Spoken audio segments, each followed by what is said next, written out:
Bienvenue dans La Nature nous enseigne, un podcast où la sagesse du vivant éclaire nos vies modernes. Je suis Xavier et chaque semaine, je vous invite à ralentir, écouter, ressentir, car des arbres aux rivières, des saisons au silence, des forêts aux montagnes, des animaux aux plantes, la nature a toujours quelque chose à nous dire. La nature nous enseigne, et si on apprenait à l'observer et à l'écouter?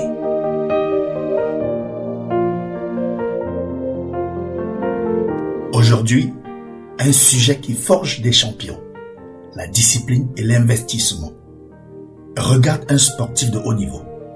Il se lève tôt, il travaille très dur, il surveille ce qu'il mange, il dit non à certaines sorties et à certaines choses.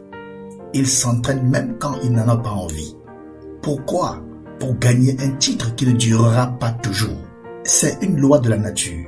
Sans discipline, pas de récolte. Le fermier qui veut du blé ne vit pas au hasard.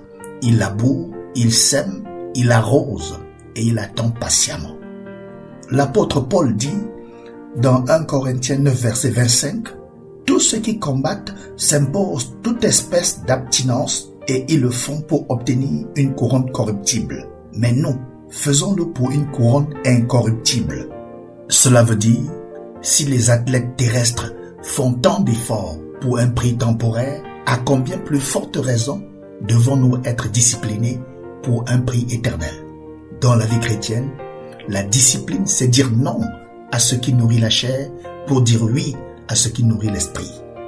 L'investissement, c'est consacrer du temps à la prière, aux exercices spirituels, à la parole de Dieu, au service de Dieu. L'abstinence, c'est accepter de se priver de ce qui semble plaisant pour obtenir ce qui est précieux. 3 vérités importantes à retenir. La discipline spirituelle ne se voit pas toujours tout de suite, mais elle produit des fruits durables. Investir dans ta relation avec Dieu est l'investissement le plus rentable que tu puisses faire.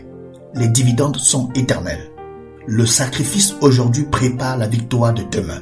Si un athlète peut transpirer pour un trophée qui va rouiller, nous pouvons persévérer pour une couronne que rien ne pourra détruire.